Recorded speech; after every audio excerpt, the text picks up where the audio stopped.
welcome back to the CHGO White Sox Postgame Show. Welcome in. This is Studio A of our CHGO West Loop offices. My name is Herb Lawrence. You can follow me on Twitter. It's at Ecknerwall23. The guy to my left, that is Vinnie Duber, at Vinnie Duber on Twitter, and he wrote a great article on Luis Robert, not satisfied with just being named an All-Star, or maybe being named an All-Star. He wants more out of that. Go check out allchgo.com, and while you're there, why don't you become a diehard? Because if you become a diehard, you can join us for our takeover and have a discounted rate for it. We're having a takeover of the guaranteed rate field when the White Sox play the Cubs. July 26th, 7:10 game.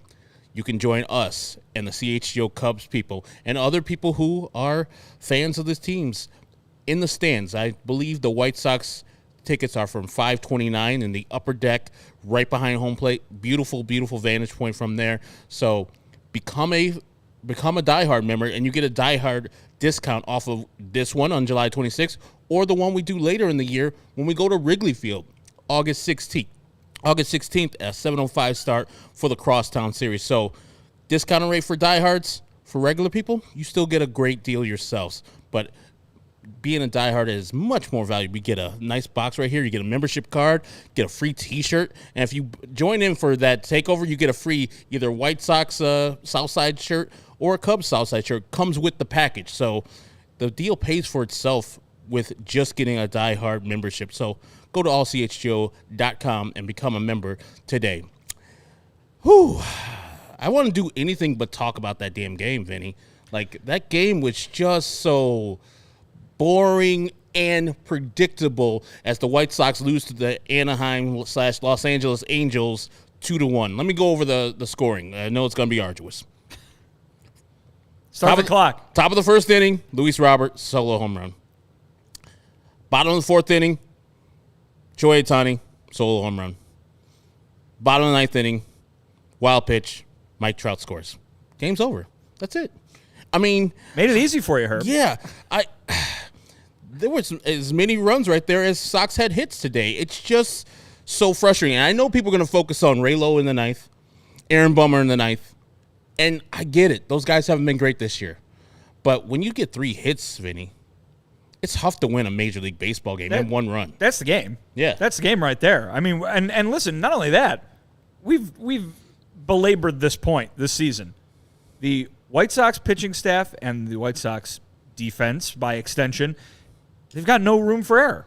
They've got no room for error. They cannot walk a guy. They cannot throw one pitch that doesn't, it doesn't get caught by the catcher, because that run is the ball game, because this offense has not been productive. 3 hits, 1 run.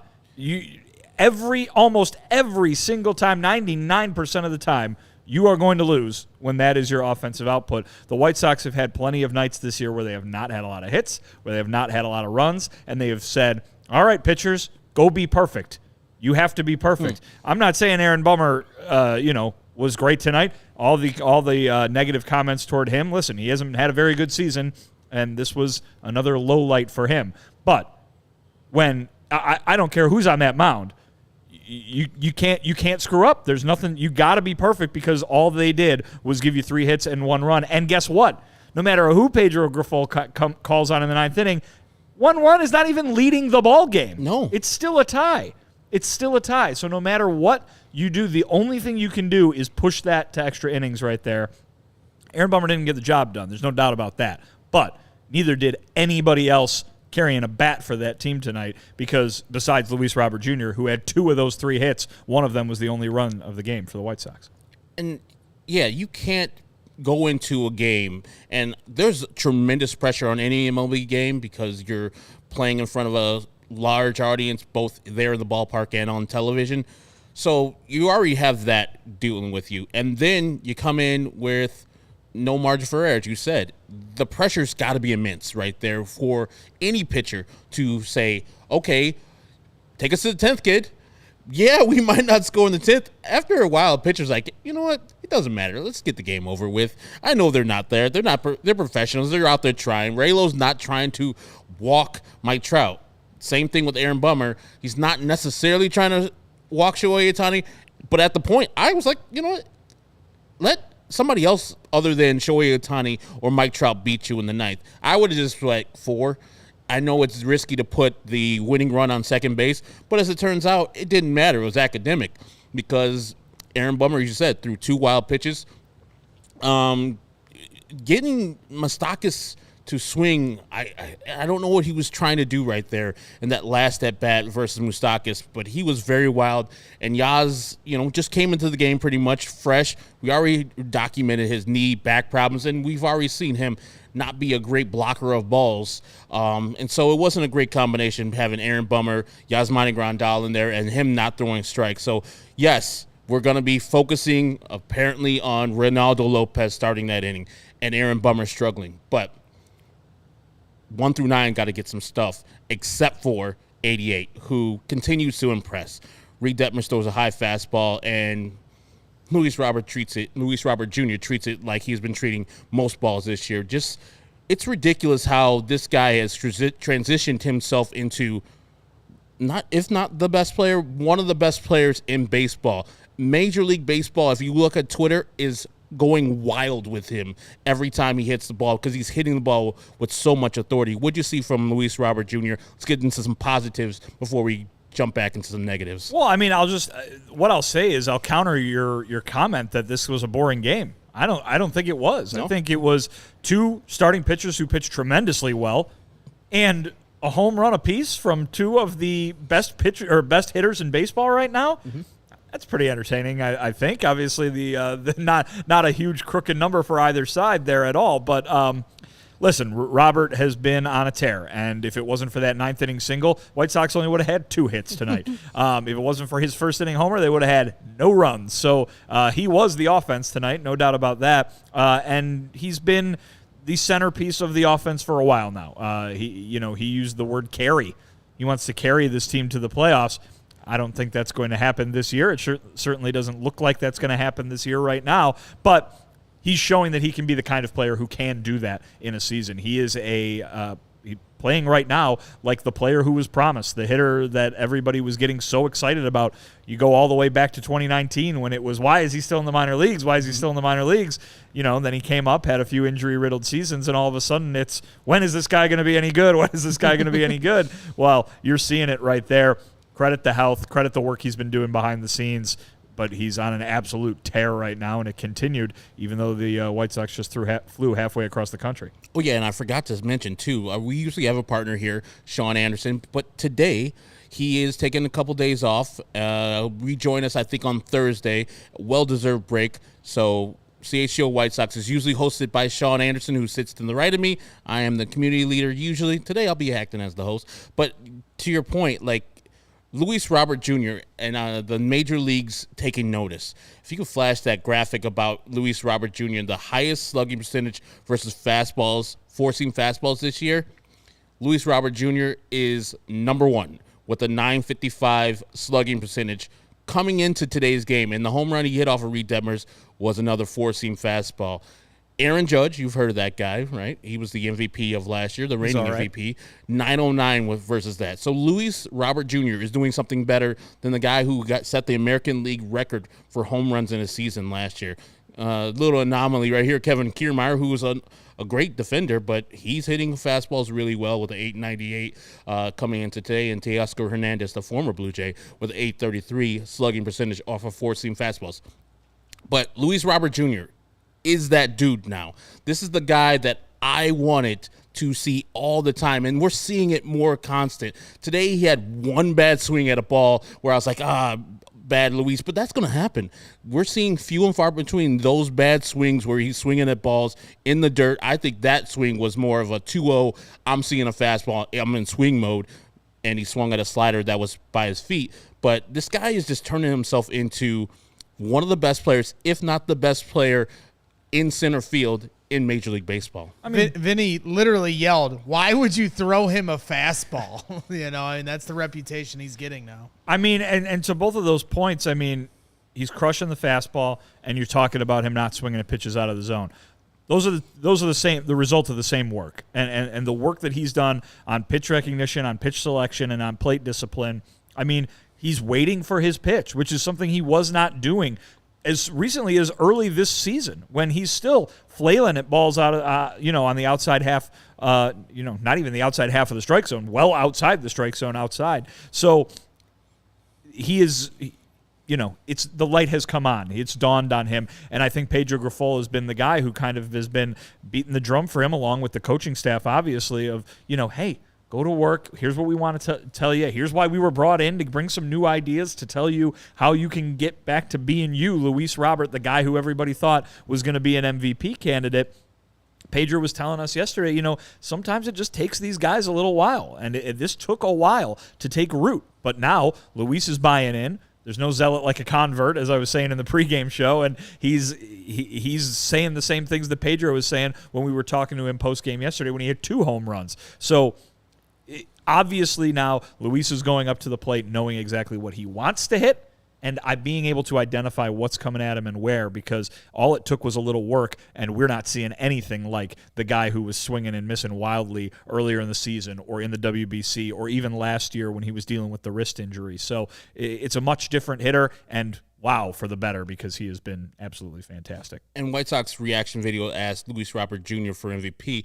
I'm sorry, man. The starting pitcher for tomorrow is going to be the MVP. The other home run hitter tonight. Exactly. He's going to be the MVP. Do you think there's anything in there where the White Sox know that Shohei's pitching tomorrow and that they're trying too hard to actually hit Reed Detmers, because they know tomorrow's going to be really tough to get any hits off of Shohei? No, I think there's a lot of mental things going on with this team, and if you listen to Pedro talk about it, he'll bring up a lot of that, mental side of the game, but we've seen this a lot from the White Sox offense this season. This is nothing new. This is not, oh, man, we've got a unique circumstance with Shohei Ohtani on the mound tomorrow. They've had a lot of days before they've faced really good pitchers. They've had a lot of days when a really good pitcher wasn't in sight, or days when they were facing really good pitchers, and none of it has really seemed to matter, at least from a consistency standpoint. There have been a lot of nights like this when we've come on the show and been like, well, why they lost? They only had 3 hits. They only had 4 hits. They only had 5 hits. It's happened far too often for this offense to not only gain any traction, but just to win ball games. And you want to know why they lost tonight. You can get as mad as you want about the bottom of the 9th inning. Talk about everything that happened from the top of the first to the top of the 9th, because that was an offense that completely had nothing going on besides one long hit from Luis Robert Jr. We could talk about the second hit of the ball game. Andrew Vaughn gets a single through the infield. Then Jake Berger has a patient at bat, walks. This is the top of the 5th inning. That's very un-Jake Berger-like, too. Remember, this is the guy that swung at, almost 30 straight pitches in a row, right? Exactly. So you have runners on first and second. Pretty fast runner on first, not fast runner on second. And then the problems persist right there. You got 7, 8, and 9 coming up for the White Sox. Of course, Frazier strikes out. Who's coming up next? Elvis Andrus. What did he do? Strikes out. Oh, maybe our 9th hitter, Sebi Zavala, can save us. Nope. He strikes out too. When you don't get a lot of hits, you have to execute. Frazier's job there is to advance the runners any way he can do, but not strike out. Getting bad on ball is objective right there. It's key. It's the number one thing for Frazier.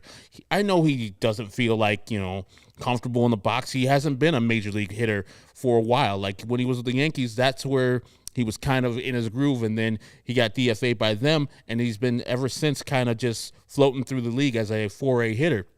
But you got to put bat on ball. You're in the lineup. You're the right fielder today, which we discussed today. I know Pedro likes to do the handedness.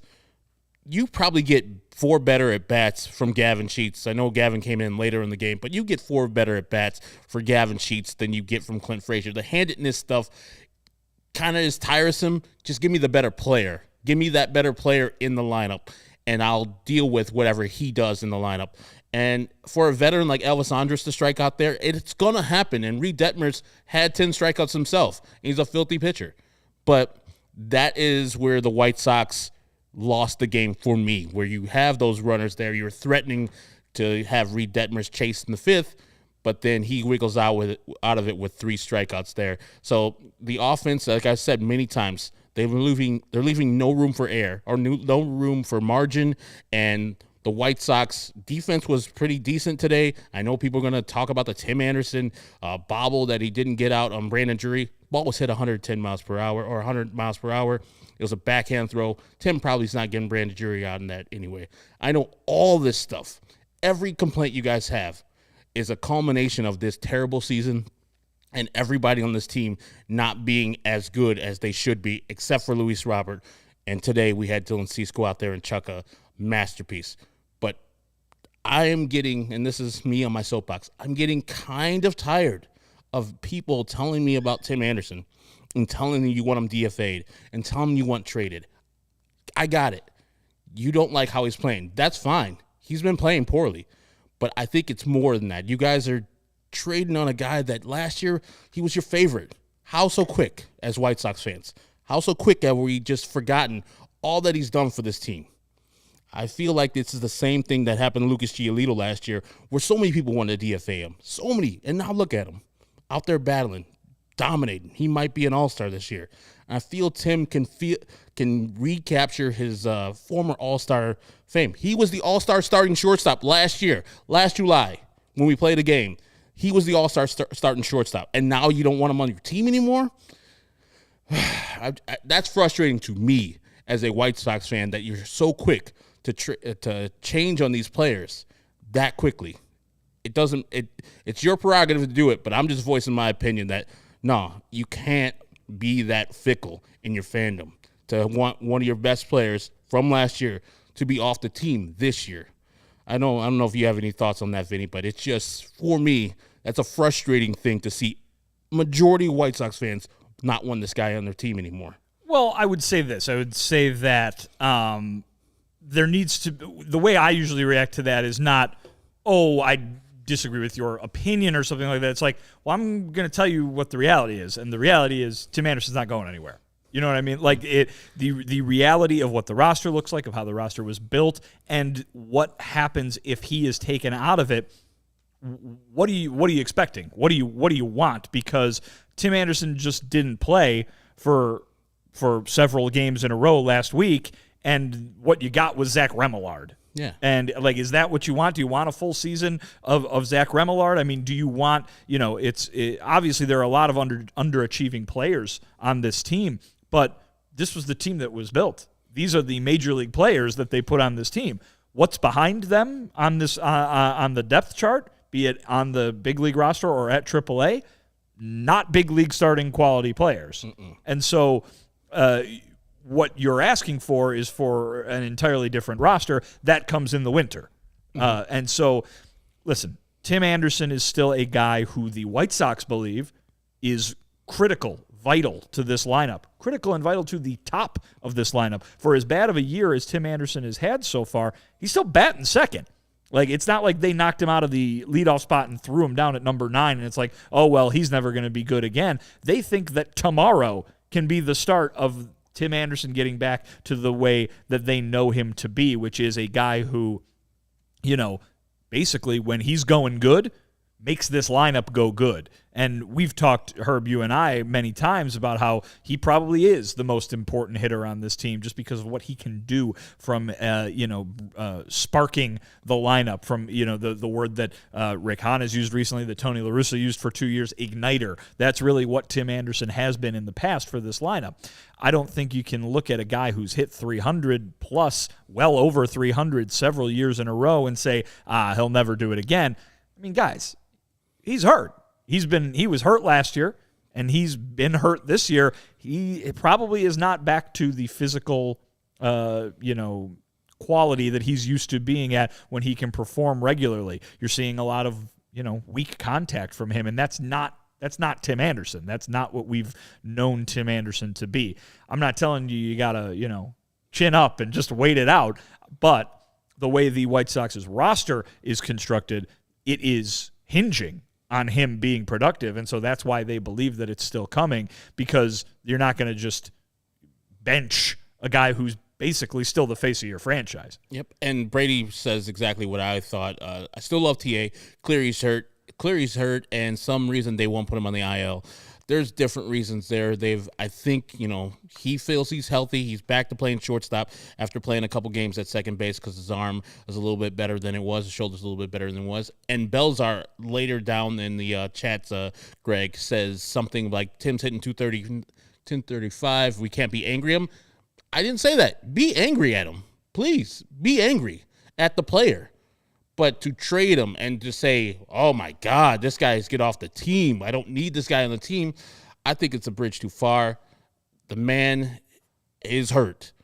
And, yes, he's not playing well. You can say he needs to sit or be benched or to be sat down for a couple games, and that's fine. But to have the vitriol that I see on Twitter and other places, people seeing me at the game, it's like, man, this TA is bad. We need to get him off the team.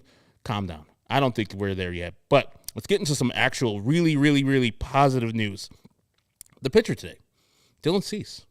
He's back. His months of June for Dylan Cease the last 2 years have been brilliant. Today, Dylan Cease went 6 innings pitched, 1 earned run. That was the Shohei Ohtani solo home run. 5 hits, 10 Ks, and the most important stat for any White Sox starter, especially Dylan Cease and Michael Kopech, 0 walks. 0 walks. And to illustrate that, NBC Sports Chicago's Chris Kamka, associate producer there, brought up a point of how many people have done the 10 strikeouts and 0 walks thing for the White Sox in their history. Chris Sale has 7 games of that ilk. You just had it up a second ago, Greg. It's a Kamka tweet. Chris Sale had 7 of those such things, 10 strikeouts with 0 walks. Juan Pizarro with 4. Carlos Rodon with 4. Dylan Cease right there with his third 10K, no walk performance. Just brilliant today. We know how tough those guys are at the top of the order, but to shut down all the rest of the guys too. Mike Trout 3 times struck out to Dylan Cease, and 2 times did Shohei Ohtani. What do you got to say about his performance today? And the other stat they put up during the telecast was not only is he on this list of most games with 10 strikeouts and no walks, he's also now tied for second in all-time starting pitchers for White Sox with 10 strikeouts or more in a game, ever. Now, the guy who's in first, he's got a little bit to go, but he's holding down second now. He's a phenomenal guy. Like, I know we lose him in how Gio's been doing this year and how Gio's been more of the ace this year, but last year, Dylan Cease was the American League Pitcher of the Month in the month of June with a sub .5 ERA. And the pitcher of the month for July. Got snubbed, did not go to the All-Star game last year, and then took it off on the rest of the American League. And this year, with this June, he's been filthy again. Like, he just needs help. The players need to help him out because he's out there chucking the ball and keeping it within the strike zone and striking people out at a high rate of speed. I mean, the rotation in general has been very good. The bullpen in general has been very good. Cease is starting to kind of creep back into the consciousness probably of White Sox fans in general. I would say that he's gone kind of under the radar this year, which is wild considering he was second in Cy Young voting a year ago. But, with all the focus, like you said, on Lucas Giolito, there's been a lot of focus both on Lance Lynn and Michael Kopech, probably for the other reasons for some of the struggles that they've had. But really, when you look at the starting pitching in general, Cease has been a big contributor as to why it has been as good as it has been. I believe his ERA now is creeping around 3.5 on the season. Like, he's back, yeah, absolutely. And I'm not sure that he ever went away, but he's really zeroed in on what and looking far more like the guy that we saw throughout last season. And let's check out his pitch mix for today. I brought up this with Sean earlier in the year where Dylan Cease was throwing more four-seam fastballs than sliders than four-seam fastballs, and he's back to doing that. I think that's when he actually starts dominating, and when his slider's on, he's on. Today, he threw 48% of his pitches were sliders, 48 of them. 36 of those pitches were four-seam fastballs. Knuckle curve he mixed in 11 times, and 4 times with a changeup. He was just getting people to mix. His swing plus whiffs were 34%. Called strikes or whiffs were 34%, which is above MLB average, and his swings were 38% today. So Dylan Cease, like you said, is right back to where he needs to be. What do you think will take for Dylan Cease to move from where he is right now, which is pretty damn good, to where he was last year, which was sub 2.5 ERA in the Cy Young contention for the American League? Keep doing that. Keep doing that. And obviously that's a lot to ask. That was a really, really good game today. But that's the kind of thing he was doing every time out last year. And so if you want to see him get back to the incredible highs that he was at last year, and perhaps that's not realistic, but if that's what you want to see, he's going to have to do that over and over again, because it was the consistency at which he was keeping runs off the board last year that made him so good. Obviously, he's got the great stuff. Obviously, the strikeouts pile up in a hurry when you do have that great stuff. But it's about run prevention at the end of the day. And games like tonight, he was doing that every 5 days last year, it seemed like. So you want to know how he gets back to being that guy? He pitches like that every time out. So to clean up the ERA thing, I believe it's at 4.04 at the moment on the season, which, listen, Lucas Giolito's dropped in a hurry, and we didn't know, we didn't kind of catch our breaths before looking up and realizing where his was. Cease is doing the same thing right now. 404, Atlanta? He's an Atlanta boy too, right? Is that right? Is that the zip code in so. Atlanta? I believe so. And speaking of, like, the starting pitchers, and I know they're professionals, and they're like, I should have did this, that, and the other. I think that's what Lance Lynn said after his 16 strikeout performance. I could have pitched better. It's like, do you think there's a breaking point for pitchers when they're out there dealing like Dylan Cease did today, or Gio does one day, and Lance Lynn in the 16 strikeout game, and they lose? Do you think there's some, come on, guys, I'm out here battling, or do you think they just keep it in-house, or do you just think they just eat it, like, and just say, I got to be better no matter what? Well, they're going to say I got to be better because that's being a good teammate, right? But I think the main thing is that this thing happens. This is baseball. It really seems like every year you can look up and find a guy who's dealing with this on a regular basis. Remember Jose Quintana when he pitched for the White Sox? Every time, it seemed like every time out, the offense was incapable of scoring more than 3 runs for him. I mean, this is something that just kind of happens all the time. And I think when you see Lance Lynn go out and say, had a good game, but it didn't work out, or Lucas Giolito on a night when the defense falls apart on him late, or the defense, I should say, falls apart on the White Sox late, and he gave up 1 earned run, and he's out there like, well, I can't give up that one earned run. So it's just a situation where this is kind of what happens in baseball, and when you pitch in for a team that is struggling in other facets, it's going to happen more often. I mean, listen, Marcos has the comment right there. Lance Lynn's that 16 strikeout game on a Sunday in Seattle. Dylan Cease tonight, 10 strikeouts on a Monday night in Anaheim. Both losses, because guess what? They scored 1 run in both those games. Yeah, there's got to be a breaking point for me. If I'm one of the pitchers, like, I'm out here chucking y'all. Come on now. And then you're getting a rep as bad clubhouse guy, Herb. I'm sorry. I'm Dallas Keuchel in that clubhouse. I'm like, hey, man, I'm putting up zeros all day long. 1 run? I'm going to ask for 2. Can I get 2, brothers? 2? That's it? All right, then. We're going to take a break and then come back and talk about this disappointing White Sox team, and maybe, just maybe, talk about Shohei Ohtani and how great he is. Buying your tickets to your favorite events shouldn't be stressful. Game Time is the fast and easy way to buy tickets for all the sports, music, comedy, and theater near you. With killer deals on last-minute tickets and their best price guarantee, you can stop stressing over the tickets and start getting hyped for the fun you'll have. I have said this many times. I went to Atlanta last year around Labor Day, and I was looking for tickets. Of course, I went to Game Time first, bought the tickets in the section I wanted, and they say they have a 110% guarantee that you're going to get the lowest price at Game Time. So I was like, let me try you out, Game Time. Went to another site. They had a ticket that was slightly cheaper than what Game Time had. I sent an email, showed them the screenshot. Game Time got my money in less than 12 minutes to my Game Time account. It was $46 into my account. It was so awesome, so quick. Customer service was right on point. Forget the planning and months ahead. Game Time has deals on tickets right up to the day of the event. Get exclusive flash deals on tickets, football, basketball, baseball, comedy, theater, and more. Game Time guarantee means you always have the best price. As I said, if you get tickets in the same section or row For less, Game Time will credit you 110% of the difference. It's the fastest growing ticketing app in the country for a reason. Get images of your seat before you buy so you know exactly where you will arrive. Buying tickets in a matter of seconds, 2 taps, and you're all set. Snag the tickets without stress with Game Time.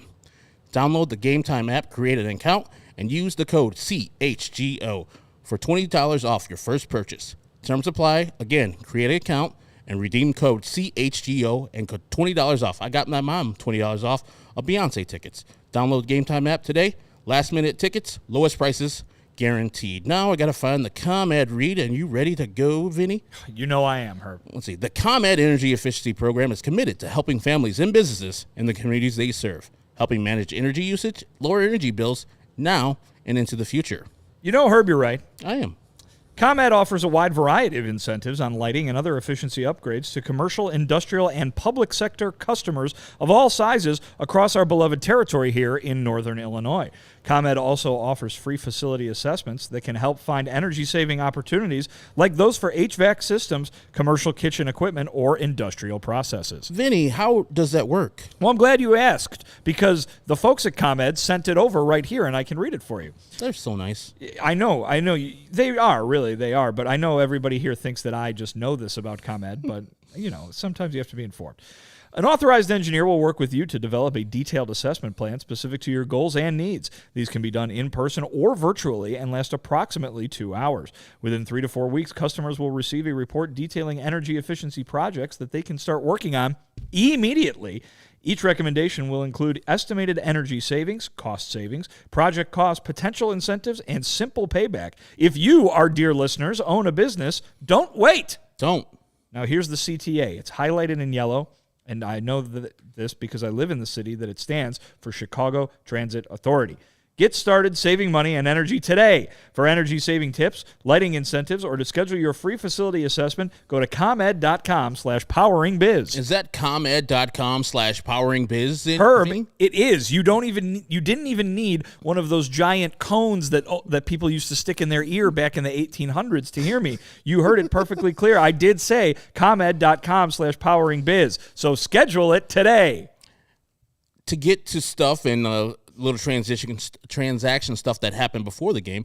Prior to today's game, the White Sox recalled outfielder Adam Hazley from AAA Charlotte and optioned infielder Jose Rodriguez to Class AA Birmingham. Anything we should read into that and why this move was made before today's game? To me, it says that Tim's back. Obviously, I am not in California to not speak to Pedro Grifol today, but to me, it says that Tim is back and is going to be able to start and play regularly from here on out. Having an extra infielder probably helped guard against depth issues when Tim was still working his way back from that shoulder injury and was unable to do certain things in games. Now Adam Hazley is up. You probably use that extra outfielder to do all the things that Pedro likes to do late in games, be it a pinch run or a defensive replacement. And obviously he's put Hazley in to swing the bat as well throughout this season. So that's the read that I get on that move. And speaking of people who are out there in Anaheim, there was some rumors that maybe on this West Coast trip, you might see Oscar Colas rejoin the White Sox. Any validity, anything you could share with that? I mean, nothing that I saw put it much past speculation, but I think some of those tweets were coming after that moment that you talked about earlier in tonight's game where they put 2 on with nobody out, and the first guy up, is Clint Frazier, who was the starting right fielder tonight, and he strikes out. Clint Frazier, when he first joined the team, provided a little bit of a spark. Obviously, the numbers that he was putting up at AAA were really good. But now the numbers that Oscar Colas has been putting up at AAA for the last 2 months are really good. This is a guy who won the starting right fielder job for this White Sox team in spring training, and after quite frankly, a really horrid month of playing, he was sent down, and I don't think anybody could have blamed the White Sox for that move at the end of April. Mm-mm. But here they are nearing the end of June, and Clint Frazier is getting a lot of playing time, which I don't think anybody really banked on. Gavin Sheets, as you mentioned, is nowhere to be found when there's a left-handed pitcher on the mound. I just looked at the splits. You know how many at-bats he has against left-handed pitchers this year? I don't. 6. That's it? That's it. Wow. Now, there might be good reason for that, considering that in 6 of those at-bats, 4 of them were strikeouts. But the thing that I've noticed, that everyone's noticed, he is not getting chances to go against lefties. I talked to him in spring training one year, I guess it would have been 2 springs ago, and was because it was at the time, it was the platoon of him and Berger, or Vaughn rather, him and Vaughn in the outfield, and the idea being that it was very much based on handedness. And Sheets, I said, hey, what's going on with this? Is this a thing where you're just gonna play against the righties and Vaughn's gonna play against the lefties? And he's like, well, I think I can hit lefties. It's just a matter of getting the reps, and they're not giving him the reps. And listen, they might be right at the end of the day, but if he's not going to get any chances, you need a better look in right field, I think. And Oscar Colas was the guy that really, since November, they were touting as being the guy that would give them the best look. So, has he earned another shot? Maybe. Would it behoove him to continue to play at AAA and continue to go through, those big sample sizes of both positives and negatives? Maybe. But the big league team could probably use somebody to play if a guy like Frazier is getting this sort of regular run. If Colas is showing he can do it and make some sort of impact, then it probably wouldn't hurt to try him out. But, of course, they're the ones that are monitoring his development far closer than I am. On the whole, he's hitting .292, on base .365, and slugging .458 down there in AAA. So doing well, and you said the numbers even better in the last month. So Oscar Colas, you might be seeing him. I would definitely much rather see Oscar Colas than Clint Frazier. He served a purpose. He was nice. He was decent. Now baseball's catching up with him. He's showing exactly who he is with a lot of exposure. And I've always said you don't get better at hitting left-handers by not hitting left-handers, not getting the chance to hit left-handers. Right. I mean, if you're a Cub fan from back in the day, remember Anthony Rizzo just sucked versus left-handers. And he found a way. He found a way to actually get better at hitting left-handers, crowding the plate, adjusting to hit those inside pitches with some power. So I would say if you're going to have a player play, it better be the better of the 2 players and just throw handedness out the window. Well, and again, listen, they might have all the reason in the world to believe that when Gavin Sheets is in there against a lefty, he's not the better of the 2 players. That might be their belief, and that's why they're doing that. But to your point on, you can't improve if you're not doing anything. This was supposed to be the time for Gavin Sheets to get his chance to become that everyday guy. You remember when they sent Colas down, Sheets was the guy that Pedro pointed to and said, this is his time, this is his opportunity.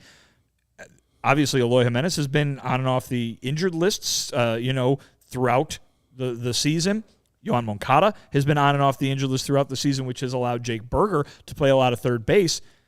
The at-bats should be there for Gavin Sheets. The opportunity should be there. If you're going to have Yohan Moncada out, and who knows how much longer he's going to be out, that frees up that DH spot for Pedro to use for both Gavin and Eloy. It would seem to me that Gavin should have plenty of opportunity here. He hasn't been getting it on an everyday basis. He's been continuing to get it on a platoon basis. And that's a shame because I think Gavin serves a purpose, better purpose than what Clint Frazier is here. At least Gavin is got a future. I think Clint has, worked his way through a couple major league ballpark or major league teams and organizations, and he is what he is. But the last thing I want to bring up, before the game, Major League Baseball announced that our own Luis Robert Jr. is the AL Player of the Week. Going off this week with .450 average, 4 home runs, 5 driven in, and only 2 strikeouts this past week. So Luis Robert Jr., I just want to get that in because this is the podcast version of our shows today. We had a pregame show which we talked about this earlier, but amazing what this guy has done. We talked about him earlier in the show, but finally he gets his first ever Player of the Week award in his career, which blew my mind. I was like, he's been good for weeks before. What happened? What happened there? Major League Baseball, but finally they gave him the recognition that he sorely needs and deserves right here. I'm trying to find the Shady Rays read that I got to do right here, because after the break, we'll talk a little bit more about Dylan Cease and then preview tomorrow's game. It's not looking good for the White Sox at all. Bad. Shohei Ohtani's on the bump. Take on the sun with gear built to last. Our friends at Shady Rays have you covered from the warm weather ahead with premium polarized shades at affordable rate. Shady Rays has an independent sunglass company that offers a worldwide product that is just as good as any expensive pair I have worn. Durable frames, extremely clear optics for outdoor adventure. That's not all. Shady Rays offers the most insane protection in all eyewear. It's insane, you say? Insane in the membrane. Every pair of eyeglasses is backed by the lost and broken replacements. The other day, Sean thought he lost his glasses or broke them. In Iowa. Yeah, and I was like, call him up, because you know why, Greg Braggs? Why is that, Herb? There's no questions asked. If you lose, misplace, Wait, I'm not break your glasses. I just asked the question. I'm sorry. Hey, Shady Rays won't ask any questions. How dare you? They won't be asking any questions. Together with their customers, Shady Rays is providing a much-needed support to nonprofit partners across the United States for Shady Rays' impact. From building play sets for the pediatric cancer patients to providing young adults with MS the outdoor adventure of a lifetime, Shady Rays is making an impact in your community and others. Like it now for more years to come. Exclusive for all their listeners, Shady Rays is giving out their best deal of the season. Go to shadyrays.com and use code CHGO for 50% off 2+ pairs of polarized shades. Try for yourself. The shades rated 5-star by over 250,000 people. Shady Rays. Ooh. Yeah, that's right. Shady Rays Independence Sale right now is Independence Day sale is on right now. Go to shadyrays.com and get up to 50% off a single pairs of sunglasses. Try for yourself. The shades rated 5 stars by 250,000 people. That's the Independence Day sale? Yeah. So can I get the kind that Will Smith wears in the movie? Probably just look right like it. Welcome to Earth. That one. That's Finish the it. movie. Finish it. No? Okay. All right. You can see on our set right here, Southpaw, and the one all the way to the left, not this Tim that's close to me, one by Vinny. Those are provided by FOCO. So get fitted out in the best sports gear around. Hoodies, shoes, signs, bobbleheads, everything in between. It's spring and baseball season. Aloha shirts, straw hats, polos, bags, everything you need for a game. Set decorations, like I said, provided by FOCO. So go show them some love. Check out FOCO.com or click the link in the description below for all non-presale items. Use the promo code CHGO for 10% off. Herb, does that include any Arkansas Razorbacks baseball bobbleheads there might be on there? Especially a Benintendi one, a Brett Bielema one when he was coach, a James McCann one. A Dallas Keuchel one. Even your man Dallas Keuchel. Yeah. He's my man? Yeah. All right. I don't know if any Mississippi State ones there. For Lance Lynn. Yeah. No, I don't know. But tomorrow, Michael Kopech, the anomaly. Will he come out and strike out 10 and give up no walks? Or will he come out and give up 4 home runs? Versus the man, the myth, the legend, Shohei Ohtani. He's going on the bump, and he's going to be the DH, so you can't even escape that. What's your thoughts on tomorrow's game for the White Sox? I mean, Michael Kopech has looked, and I want to say this timidly, better than he was before, but which Michael Kopech do you expect to come out, especially after tonight, where they kind of one-up each other usually with Cease pitching, then Michael Kopech comes out the next day and tries to match his effort? Well, Herb, this is a great setup, but I need to rewind for a second because you said Mississippi State for Lance Lynn, and that's not correct. It's Mississippi? Lance Lynn's Ole Miss. I believe Kendall Graveman is Mississippi State. Next time Lance Lynn sees me, he's going to beat me. That's what I'm saying. We want Lance Lynn to be represented correctly. He's a reb, not a dog. From Indiana to Mississippi. Indiana's right there. Straight down. On the Michael Kopech front, yeah, you're right. He is a guy who kind of has been Jekyll and Hyde it up this year, hasn't he? He's been a guy who has had a tendency to give up a lot of home runs, but he's also been a guy who has had some really nice performances as well. So I think what Dylan Cease showed today was that certainly this Angels lineup is one that can be handled, right? I mean, he not only did tremendous work against everybody not named Mike Trout and Shohei Ohtani, but did tremendous work against those two guys as well. I believe he struck out Mike Trout 3 times, struck out Shohei Ohtani twice.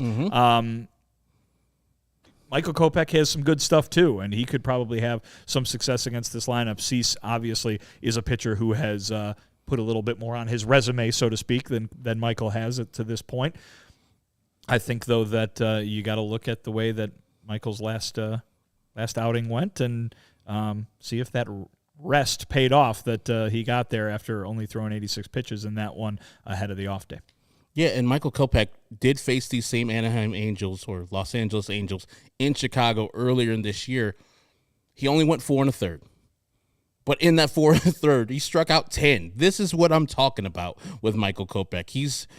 Greatness is on display all the time, but 4 1/3, not enough. His last start versus the Texas Rangers, he went 4 innings, struck out 5, gave up 3 earned, but only 4 innings, and the White Sox got the loss there and a 6-3 beating or loss to the Angels there. It's just so frustrating to have this guy be showing you how great he can be, but then also he hasn't reached his potential. He hasn't become Lucas Giolito, like we talked the other day, where Lucas didn't have his stuff, and Lucas was like, I'm just searching. I was just pitching. And today, Cease had good stuff. The slider was moving. It was on tilt. But his fastball was mid-90s fastball. Sometimes he can get that up to 98. Sometimes he sits 96. I think today he was like sitting 94. So he didn't have his premium stuff, but you saw him still go out and battle and get it done. You see that flashes from Michael Kopech. And this is the thing that he needs to take the next step for of, okay, I am this good. I have confidence in the stuff that I can throw. The stuff that I can throw, these guys can't hit.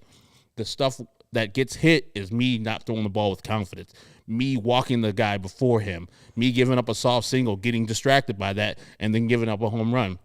What do you think will take Michael Kopech to that next level? Is it just being in the major leagues and learning these hitters a little bit more, or is it actually being around and picking the brains, which he already probably does with Lucas Giolito, Dylan Cease, Lance Lynn, and others on the staff? Yeah, I mean, I can tell you that he does that, obviously, but it's hard to say. Yeah, because this is a guy who his last time out, we were just kind of wanting to know what was going on with him, maybe from a physical standpoint or just from the decision standpoint that Pedro made, kind of coming with an early hook there for him in the last outing. And he's there sitting, being reflective on the way he's pitched and, saying that it's embarrassing that he hasn't pitched better for this team this year. So it's not a lack of want, obviously, but it's about it coming together. And, hey, this is what, Ethan Katz and that coaching staff have the work to do in front of them, because obviously they figured out a way, or I should say Ethan did prior to his hiring by the White Sox, figured out a way to make it click for Lucas Giolito. He figured out a way to make it click for Carlos Rodon. He figured out a way to make it click for Dylan Cease. Obviously still figuring out a way to make it click for Michael Kopech, because it hasn't happened on a consistent basis yet. And there's a straight schedule. I'll bring that up in a second, Greg. But with Michael, the last start he did have, one of the reasons I think Pedro took him out was because of the taxing 3rd and 4th innings that he had. And then he said, I think, we're wanting to get fresh or be a little bit more fresh for his next start. So this is the next start, and I hope to see the Michael Kopech we've seen so many times in big-time games and limit the walks. If he limits the walks, I think he can be fine. That's where he runs into the bugaboo. In this 10-strikeout game he had versus these Angels, he walked 2 guys. So if he can be like Dylan Cease was tonight, 10-0, I think he'll make it a little farther into the game. Now, the schedule that the White Sox have remaining. As White Sox fans last year, I think we said that they had one of the easiest remaining schedules in the second half, and the White Sox did not take full advantage of that. This is a graphic that NBC Sports Chicago showed during their game broadcast. Easiest schedules remaining. But here, schedules remaining. Herb, does this tell you anything? You know what this tells me? That everybody in the AL Central's bad.